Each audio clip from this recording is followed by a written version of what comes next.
Hey, Michael.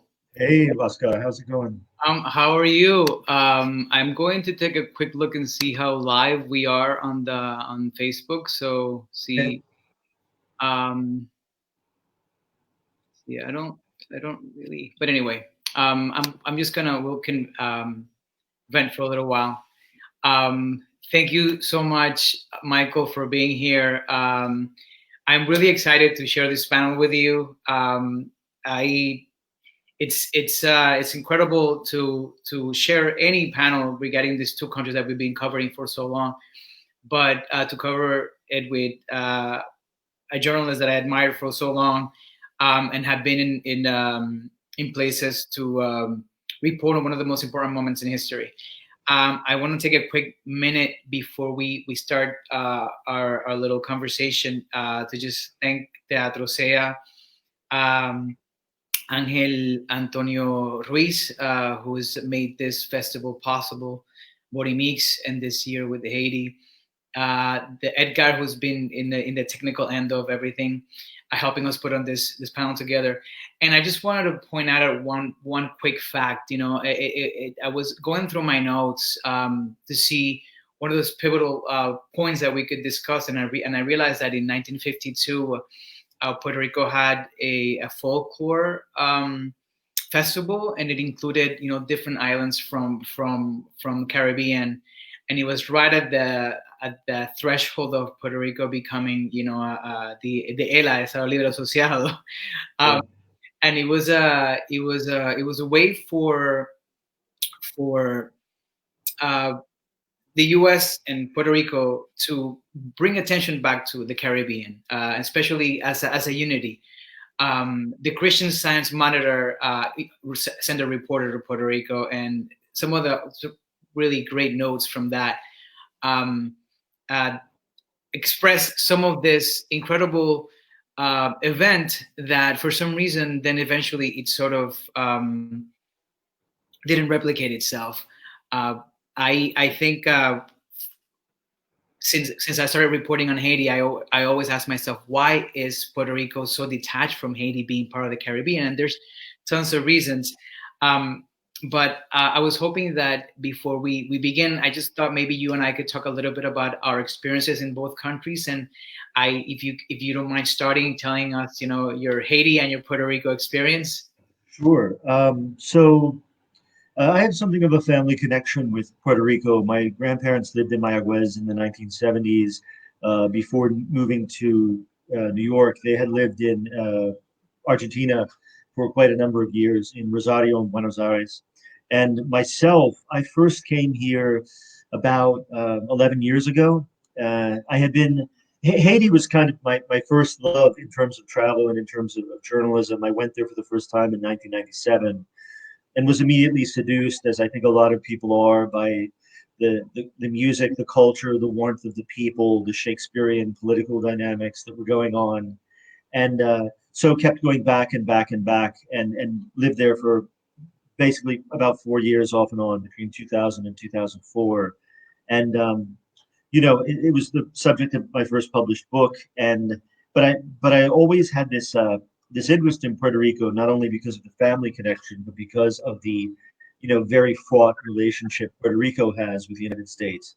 And coming here and seeing the situation here, which basically my first visit, which was about 2010, was when austerity really started to bite really badly here, and you saw the kind of bad side of this arrangement that it had with the United States really impacting people's daily lives. Right. And obviously, the facade was completely torn away by Hurricane Maria in 2017, and that's when I really kind of dove into the place and ended up, writing a book about here and moving down in 2019, and using the catastrophe of Maria and the aftermath as a way to examine the history of Puerto Rico's relationship with the United States.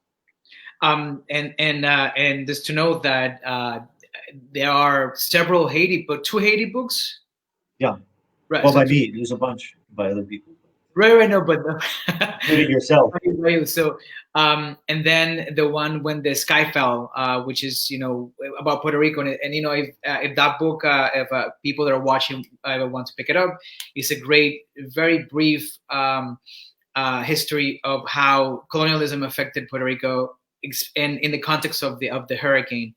Um, on my behalf, my interest in Haiti started in Puerto Rico. I was actually a little appalled at how the Haitian community that lived in Loíza, in the Puerto Rico's most prominent black community, were seldom ignored, and how they were selling all this artesanías in this popular route, and you've probably been there, Piñones, where there's like all this like Afrocentric sort of energy, and I couldn't believe why they were so invisible, even though they were there. So I started investigating, and I did my entire master's thesis around the topic, interviewing several families, and I made a directed a small documentary, and that's where my Haiti interest began.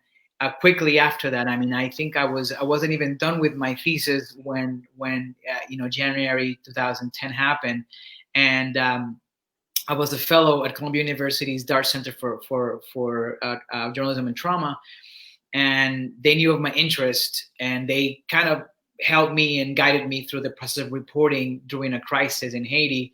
And then eventually, I ended up working on my own book, Puertos Príncipes, in which I trace Haiti along República Dominicana, Puerto Rico, and Haiti itself. And I eventually came full circle back and started reporting about Puerto Rico, about the municipal bond debt.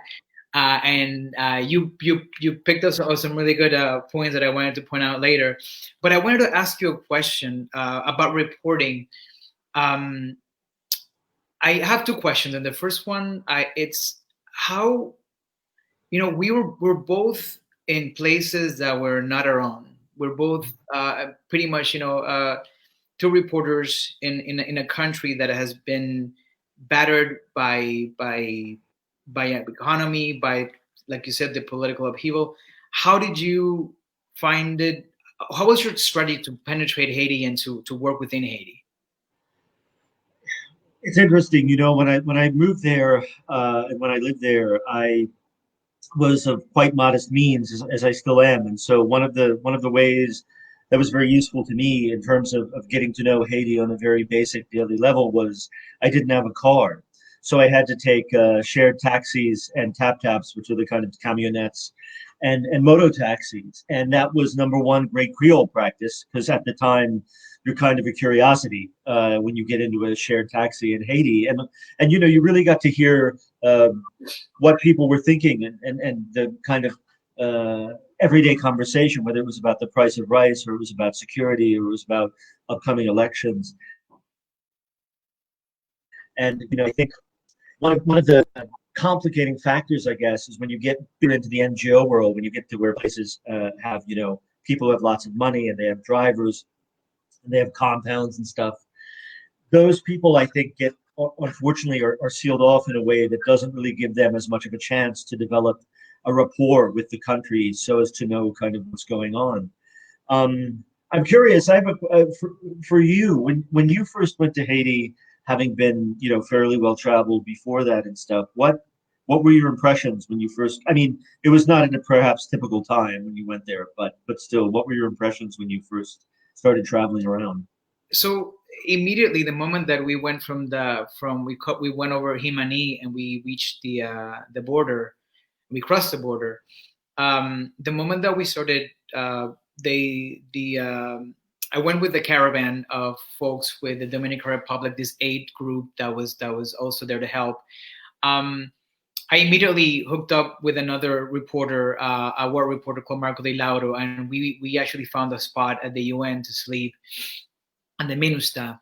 The moments where we started reporting on the ground, uh, the generosity of the community, how they wanted to tell their stories, how they were so joyful to a point. I mean, I saw so much music, so much celebration in the middle of all this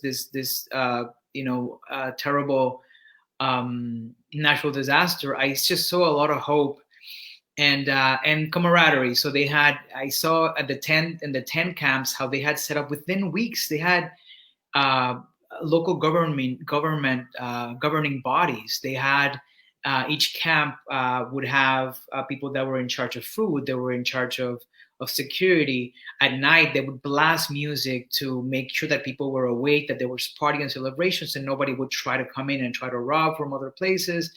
Um, so the immediate strategy, uh, it sort of reminds me of a book that I read by Rebecca Solnit.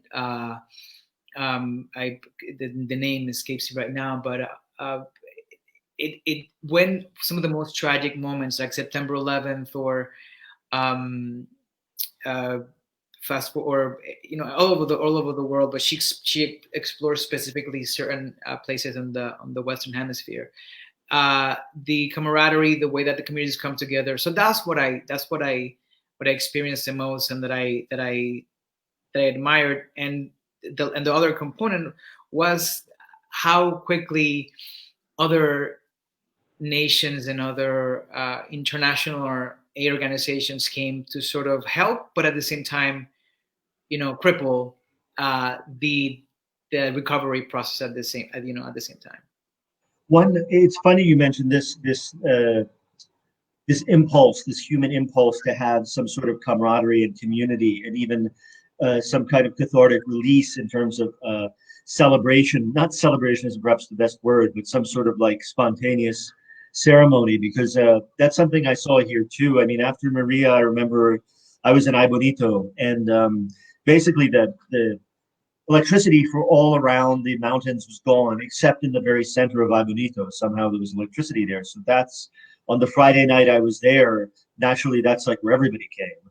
And I remember being in some bar where it was just lit by candles because of the ambiance, not because they didn't have electricity. And there was a guitar player and a singer there, and they were playing that Mark Anthony song that's like Te Quiero Puerto Rico, the very famous one. But everyone was singing along at the tops of their lungs. And I had just driven through this island that was totally devastated, where there was almost no electricity anywhere. And people were digging themselves out of their communities with their bare hands and machetes and things like that. And yet somehow in the mountains there was still this beating heart.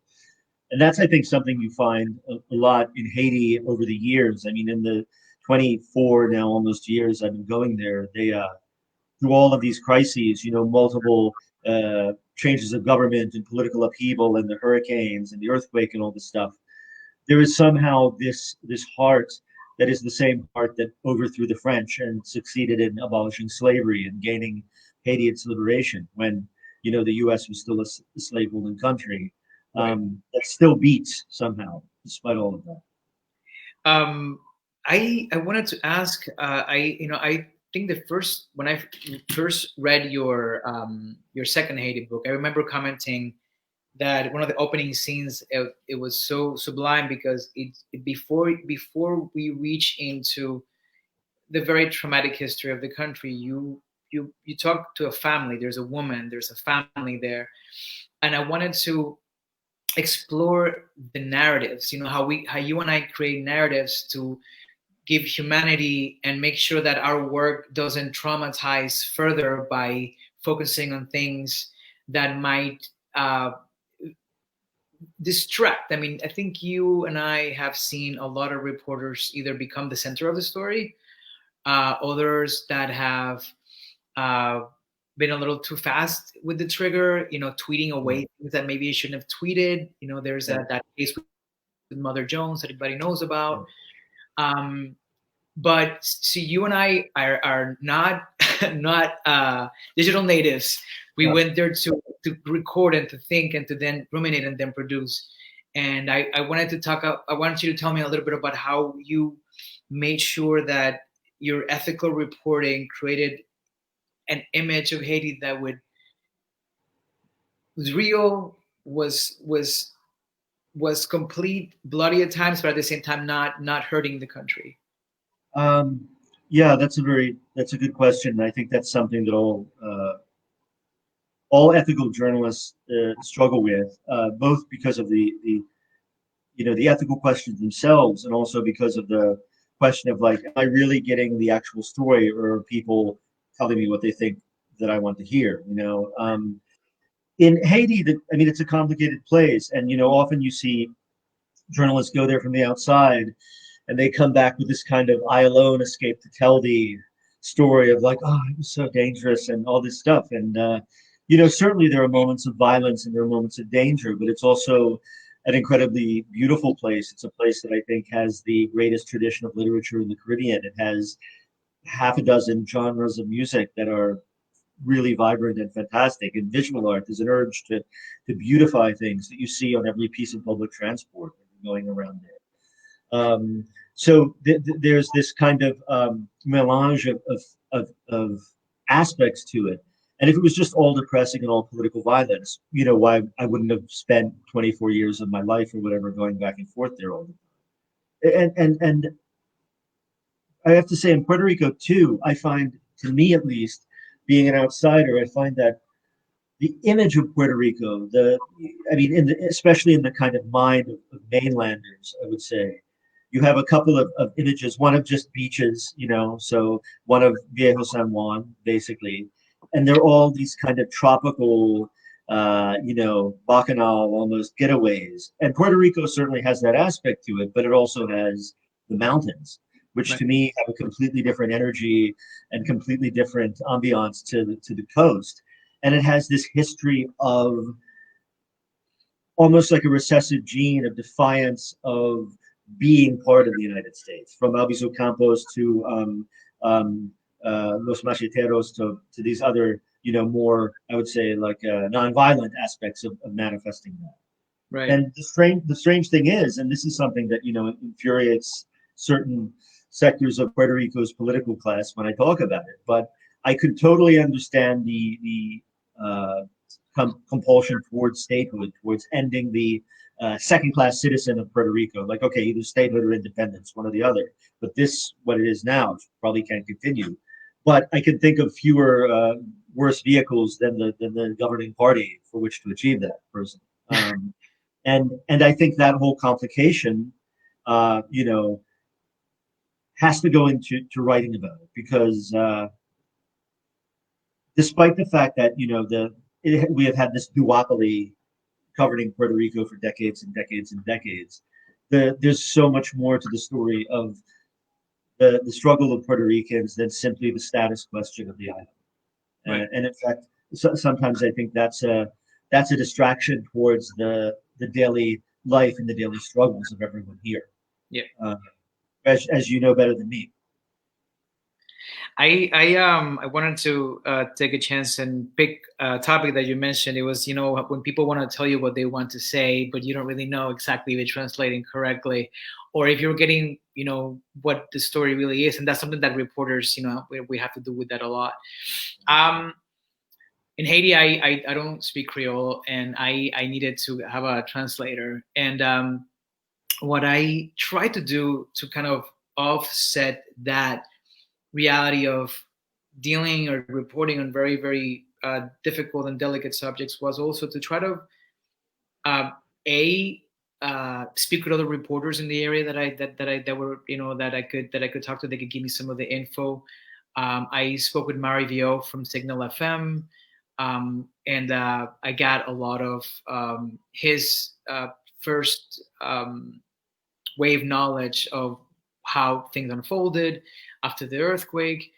Um, and the other thing was trying to dig for stories of hope. And I know that sounds cliche, but the truth is, um, it was very easy to find a lot of people who would say my family and my entire family, died under a collapse structure.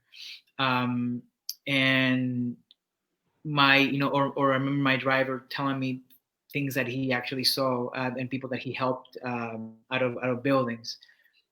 But I tried to also find stories of people that were thriving or surviving, and what were those strategies so I could have a complete picture. And eventually I thought, what about culture? I how is Haiti embracing culture, and how is Haiti using culture to deal with trauma? And that's where I started to report on Ayiko Dance, the dance company, uh, because the dance festival or the art festival that I traveled to with them gave me a little bit of a hint on how, when everything around them collapses, like you said, people sort of grasp to their roots. And the same way that in that bar in El Bonito, people were cheering and singing out loud because that was Yeah. like a manifestation of patriotism, or at least just being together. In Haiti, I saw how the voodoo rhythms, through a lot of these concerts that I went to, got them together. And I remember asking the director, Yangi, was like, do they understand? Because Yangi's Ayiko dance, it's a modern contemporary dance company. And I asked him, do you think people understand what these movements means? And I was like, is the rhythms, the movements all recall our ancestors. And it becomes like a ventricle of communication with something bigger than themselves. So that's how I And was able to report on that. Yeah. yeah, and if you go, if you go to the voodoo pilgrimages, the big ones like Souvenance or Plan du Nord, for example, you feel also almost as if, when you're watching it and you're experiencing it and you're hearing the music, you're mainlining a connection to Africa into your veins, basically. And that has continued through, I mean, it just is mind blowing to me that that has continued. Those same rhythms were being played when Toussaint Louverture was a coachman at the Breda Plantation, and that's a kind of, I mean, in a in a broadcast for Radio IT and Terre in the 1970s, Jean Dominique, the slain, very famous Haitian journalist, did a broadcast from Sodo, which is another voodoo pilgrimage. And it was basically about the iconicness of this pilgrimage. But what it was also saying, the subtext of it, was that that was a form of resistance. It was a form of resistance to the abusive central power. And I have to say, to be honest with you, one place I find that in Puerto Rico is in La Perla, a couple blocks from where I'm talking to you now. You have this beautiful waterfront location, basically, where I'm sure every crypto bro or financer is looking to develop that into some luxury hotel. But the people there have their life; they're living their life the way they've lived it, and some of it's good and some of it's bad. But that also, I think, in a way, is a kind of resistance. Hey, listen, music as a way of resistance was written in Haiti. The Rara Voodoo bands who use coded messages to Yeah. criticize the governments in a way so they wouldn't be penalized. And then fast forward to Puerto Rico with trap and reggaeton. So the reggaeton to the Rara Voodoo sort of connection, I can appreciate when in one country you're so suppressed that if you could say something like about the reigning body and pretty much lose your life, and in Yeah. Puerto Rico where you can freely accuse former Governor Riquito Sello of a lot of things like he was Yeah. via via rap, right? So, but it is that one resort that vocalizes either just physically, just the anger, or openly with clear messages, or coded, like in the case of Rara Voodoo. And I think even before, the modern era in Puerto Rico, I mean, a song like Caras Lindas by Ismael Rivera, when you have an island in which I feel like certain forces have tried to instill in people that what is to be aspired to is Americanness, i.e., whiteness. I think even having a song like that is a big piece of social commentary. Uh, you know, Even though it might be set to a very jaunty, salsa rhythm or whatever. So I think one thing that's always been interesting to me is that during the '60s and '70s there was a small but important community of Haitian exiles in Puerto Rico. I'm thinking of like Yeah. Jean-Claude Bajot and Sylvie Bajot were living here in Atoure. Gerard Latatu, who was a former prime minister, I think was teaching university in Saint-Germain, I think. Um, but so, you did have a little bit of a connection to Haiti in that sense. But there, I've always been really interested that whenever I travel around the Caribbean, it seems like all of the kind of art that's sold at the cruise docks or whatever, all of those paintings basically are based on the Haitian style. Of they're basically different images of the same of the same paintings, and in that way, I feel like Haiti's influence has been kind of under the radar, sneaking around the Caribbean. But do you think? I mean, as someone who grew up in the Caribbean, what do you think? What is the view of Haiti of people growing up in Puerto Rico? Because in some places, among some in the Dominican Republic, they look at Haiti as like a lesson, like, oh, don't screw around too much, or you might wind up like Haiti. Right. Is the kind of so? What do people think of it here in like when you were going to school and growing up and stuff? It was non-existent. I mean, the this is exactly why I got interested in Haiti, because I thought how incredible, there's like this entire community from another island here that nobody knows about. I remember that when I was living in the States and I came back in 2002, and I remember that there was a community of Haitians in Humacao, and Mm. people would go there, or like Puerto Ricans would go there to buy their arts and craft, which are really beautiful. You've seen them, and they import them and then they sell them. And everybody would go and say, "Oh, vamos los haitianos a comprar, you know, para regatear. Let's go to see the Haitians so we can haggle and get a cheaper price." And it became like that kind of that kind of world that was available to us, and that's why, fast forward to like 2008, I started doing my master's, because I thought, how curious that there's an entire Caribbean community here nobody talks about. And basically, I mean, I mean, listen, it's a small, it's a thesis that really wanted to understand. So I interviewed Paula Tortu, but I don't know if it's a family of the gentleman that you just mentioned, but Paul, who's a very famous Haitian presence in Puerto Rico, the priest for at the San Mateo Church that gives the homily in Creole, and a few other members, Emily Michel, the singer, basically just sort of like trying to understand, this divide, and basically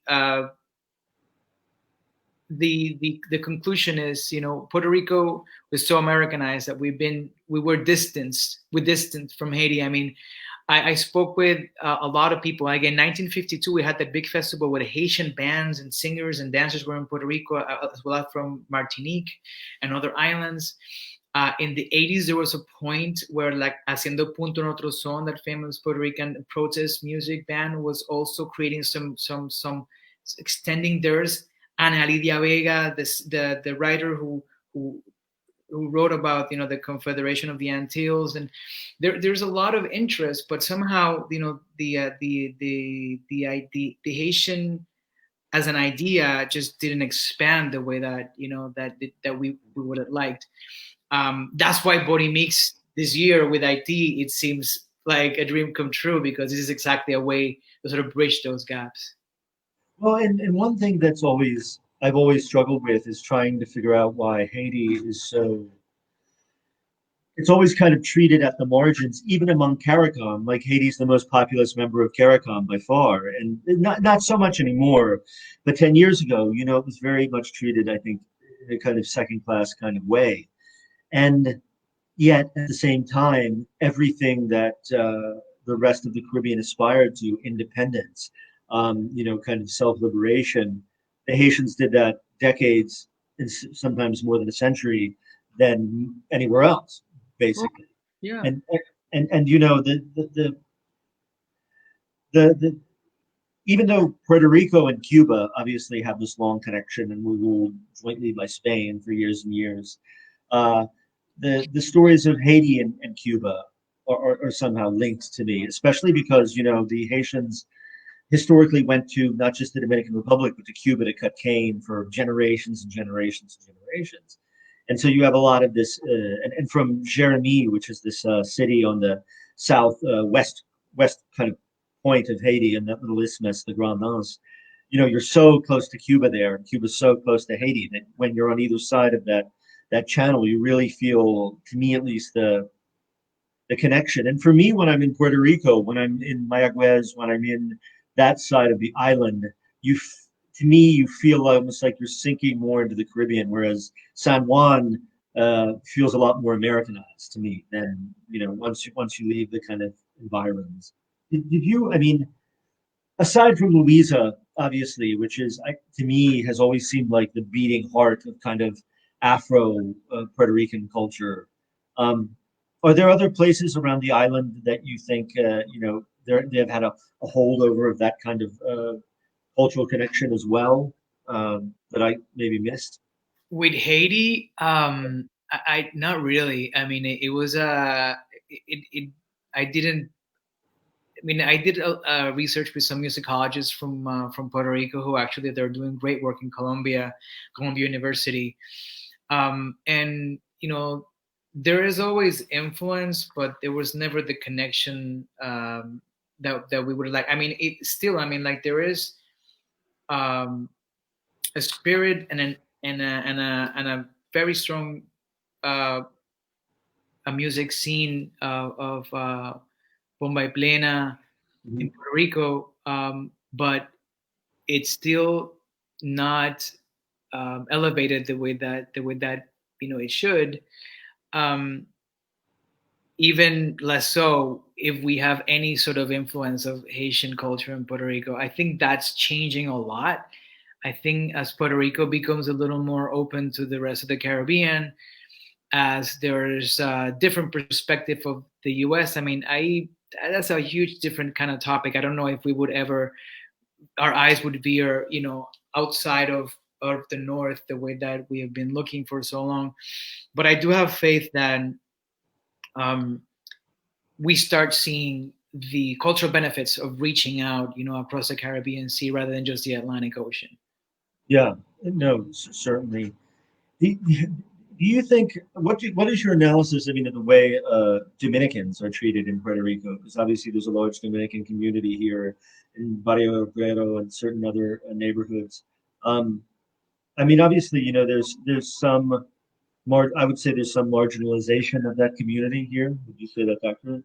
Absolutely, absolutely. I mean, that's a very well-known fact, and in fact, there are many journalists and scholars who have studied this topic in Puerto Rico, trying to understand, and it's funny you mentioned that because I wanted to talk about that sort of like racism within the islands, which is part of why I wanted to focus on those three places when I wrote the book. It's because the history behind us had a purpose, right? So you mentioned how Haiti, became independent, right? But Haiti was a big sugar exporter, and if not, was not one of the biggest back then. I mean, at least it was supplying a lot of sugar to France. Its economy was bigger than all 13 original American colonies combined, which gives you an Exactly. idea of how much money it was produced for France. Exactly. So imagine this happening, and being the first Black Republic. What do? How do you quell that? You start creating a narrative, much like the narrative we're listening lately with the ballots in the U.S. How Yeah. do we create an alternative reality? And historians started and tried to write this narrative about Haiti, um, to scare people away from the possibility of being a Yeah. republic. And you probably can help me understand more of what happened in the U.S. side. I studied more like the Dominican side, where historians like Arturo Manuel Peña is he writes like copious work about how Haitians are uncultured, and he just creates this terrible, terrible racist narrative that permeates and leaves that kind of record in much in the same way that Justice Edward White in the insular cases did with Puerto Rico when he declared us a part of but not property of, but that are part of the U.S. Yeah. So those narratives are the ones who start creating that institutional racism that we see in Haiti and the Dominican Republic. In Puerto Rico, with the Dominican community, there I'm not exactly versed to say what the genesis is, but hey, neighbors have never been proved to be that cordial to each other in small spaces. So when we started to see migration, there was a lot of discontent. But hey, it's part of our fiber now, and it's a beautiful fiber with a lot of beautiful sounds. And I can enjoy Santurce more than before. It's really interesting when when you read the contemporary accounts of the way Haiti was portrayed in the what was then the United States. Because a great after the Haitian Revolution, a great amount of landed gentry, slave owners, basically, initially moved to Cuba. Then about 10 years later, a whole bunch of them moved to New Orleans, and basically doubled the size of New Orleans at the time. Right. But the whole discourse around Haiti was that, oh my God, can you believe there's a place where black rules white? And when Denmark Vesey launched his rebellion in Charleston, his whole goal was to sail to Haiti. So Haiti was eternally used as this kind of cautionary tale by the white supremacist global economic establishment, basically. Yeah. Never, and that's one of the, two phrases that absolutely drive me crazy when people write about Haiti. One is poorest country in the Western Hemisphere, which I used to fight my editors terribly about. And the other is when people are like, it was called the Pearl of the Antilles. Well, if you were a slave in Saint Domingue, it wasn't particularly a pearl for you. Exactly. And the whole idea that somehow because there was this plantation system that it was somehow better back in the day or whatever. It seems like what's the implication, which I really resist for obvious reasons. And Haiti is as hard as the struggles are that it faces every day, and the average Haitian, I do not know how they get from one day to the next. I couldn't do it with the pressures and the stress of just getting enough to eat. I don't think I could last. None of it. They are extremely proud, and they are extremely cognizant of the fact that they took their own freedom in 1804. Absolutely. That's something you can't take away from the people of the country, I think. Right. And there were many big voices in Haiti, not from Haiti, but people like Paul Farmer, who wrote The Histories of Haiti, and talks about how it was easier to maintain the image of poverty because that would be a cautionary tale of what happens when you try to escape the wrath of imperialism. Yeah. And that's a very simplistic sort of summary of that book, but it sort of goes in that direction. My when I was writing about Haiti, I always thought the way things are going, Puerto Rico could perilously be close to something like that. Maybe not economically, but in terms of how in every single disaster or in big financial interest, we are the interests of the island are put second to all of the interests. And I wanted to ask you, you mentioned in our previous conversation that one of the common denominators between between Haiti and Puerto Rico, it's Bill Clinton, and how he affected both economies. And I wondered if you could talk a little bit about that. Right. So, there's all these kind of conspiracy theories and things like that about Bill Clinton and Hillary Clinton after the 2010 earthquake. But if one wants to look at something he did that did devastate Haiti terribly, it's when he helped create this structural adjustment plan in the mid 1990s, which lowered the tariff on imported rice. And so basically I always forget the exact number, but it basically went from somewhere around 50% to 3%, the tariff on imported rice. All of this rice flowed into Haiti. in the mid to late 90s, and continues to do so from US states like Arkansas. And the peasant farmer lost their ability to compete, basically, economically with indigenously produced dairy Creole. And that resulted in a flood of people to the cities, especially Port-au-Prince, where there were no jobs waiting for them because the manufacturing economy had been decimated by the embargo in the mid 90s, which was also a Clinton creation and an Aristide creation to get Aristide back in power. And they provided this huge mass of urban poor people that the politicians have been basically recruiting the young men of those of that class as their muscle very cynically ever since. And in Puerto Rico, of course, I mean, there was the the the favorable tax bracket and manufacturing advantages that had been basically the engine that had kind of pulled Puerto Rico up slightly economically for about 20 or 30 years before. That was ended also in the mid 90s to raise the minimum wage in the mainland. So basically, Puerto Rico lost its favored perks in order to pay for a little bit more money for people in the mainland. And something I have to say, I mean, really, is that it may not be at the situation that Haiti is, but the political system in Puerto Rico is broken. I think it's really broken, and it doesn't serve the people. And I mean, just to me, the elections we just had, which were compromised. I mean, they just found 184 boxes of ballots that weren't counted like today. And if that happened in Bolivia or wherever, I'm talking about in Puerto Rico, not in the mainland. And if that happened in Bolivia or Haiti or something, that would be this major scandal, and the OAS would come and they would look into the election. And here, it's hard in a way to interpret, because when I was here for Ricky Renuncia, you really I felt at least the sensation of a people waking up after 70 years. Like it was beautiful to see.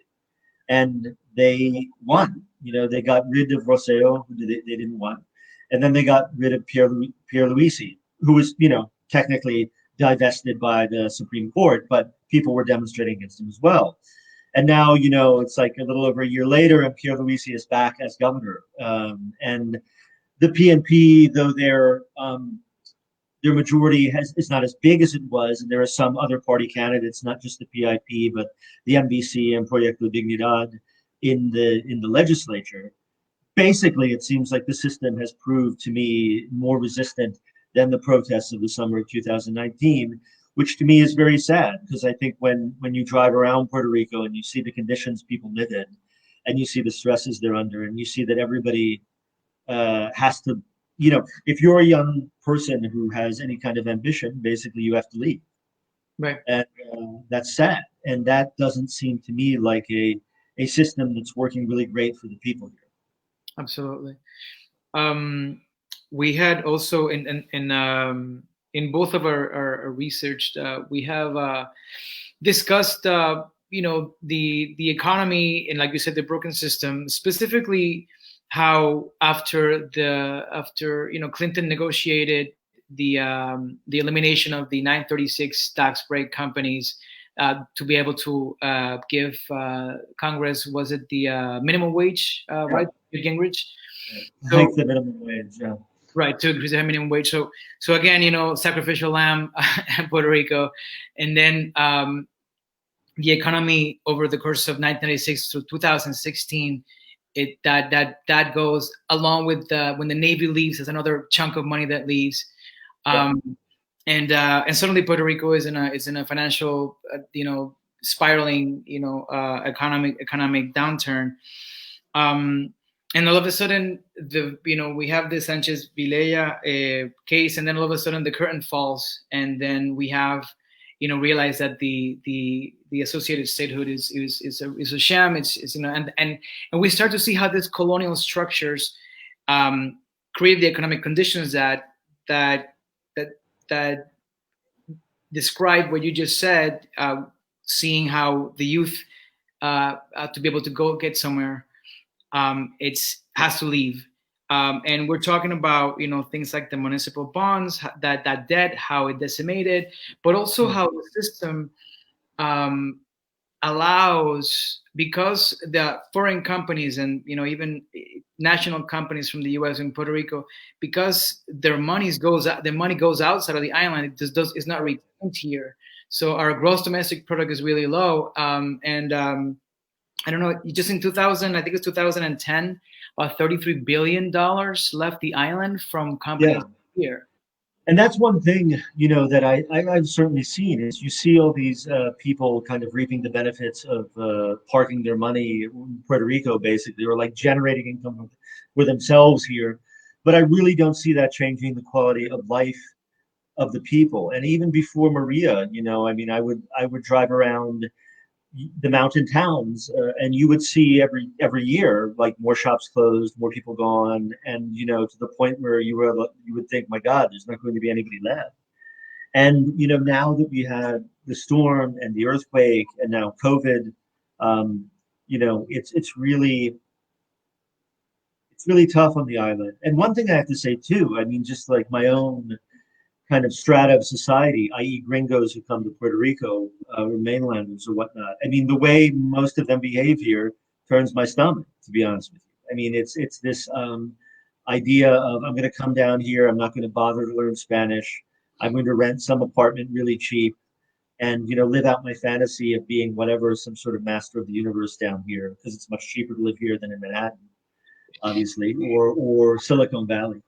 And I just think there's, with all of the history and the analysis, political analysis written historically by Puerto Ricans, and the poetry and the fiction and stuff. And this is actually one thing I wanted to touch on in Haiti as well. I mean, I think in order to understand a place like Puerto Rico, to even begin to get a grip, that kind of product is as important as any journalism.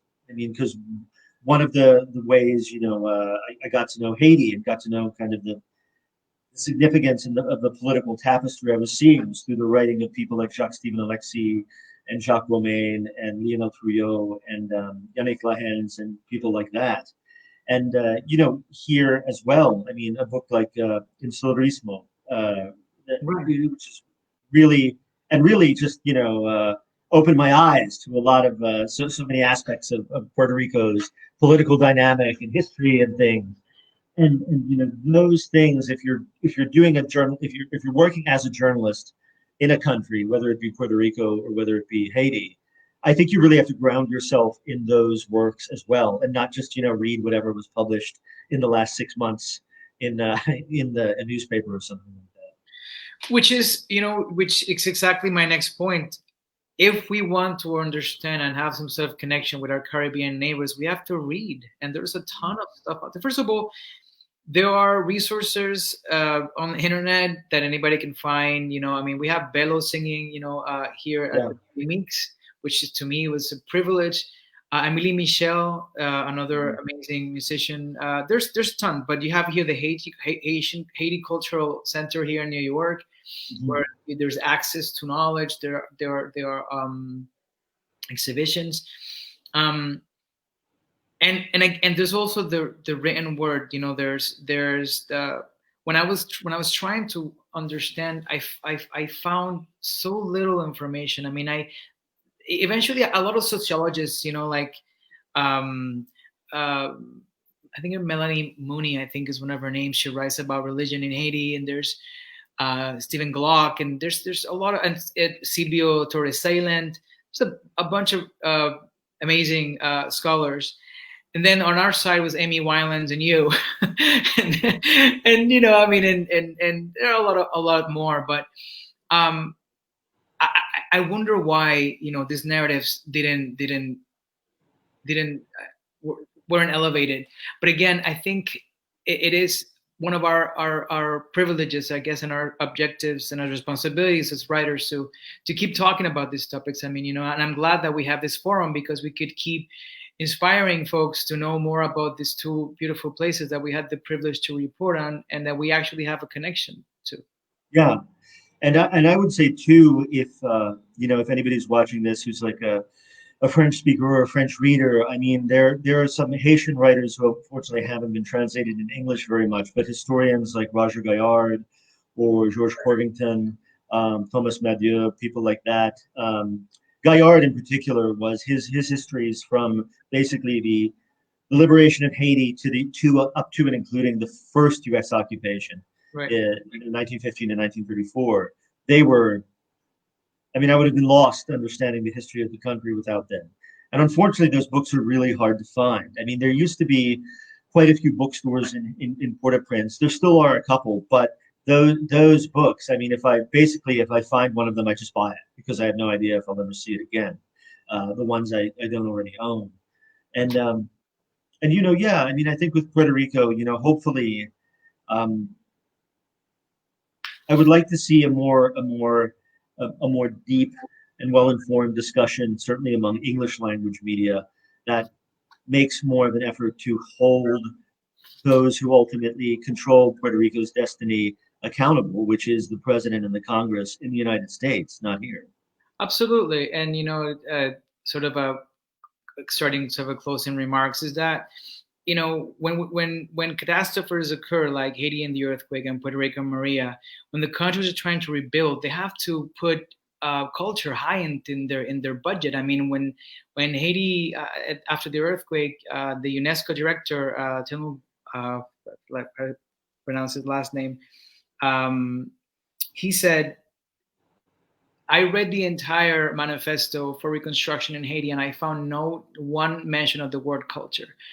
If we start creating funds that put arts and culture at the helm of this reconstruction efforts, we could find translators to build this, like the works that you just mentioned, into English or Spanish, to create cultural events that like this to allow us to reach across and understand each other better.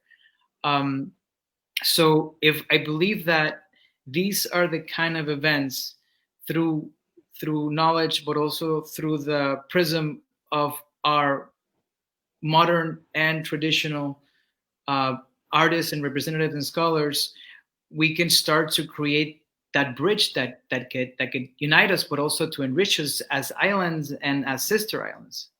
Well, one of my dreams has been there's a great or at least pre-COVID there was, and I'm sure there will be again. There's a great literary festival in Haiti every year, and I wanted to arrange a Puerto Rican panel of like three authors to come and speak about literature in Puerto Rico in Port-au-Prince. Um, because when I can't remember the name of it, but there's this little pop-up bookstore in Santurce here that I go to sometimes, and there you'll find these almost limited edition boutique, beautifully designed books of poetry and literature.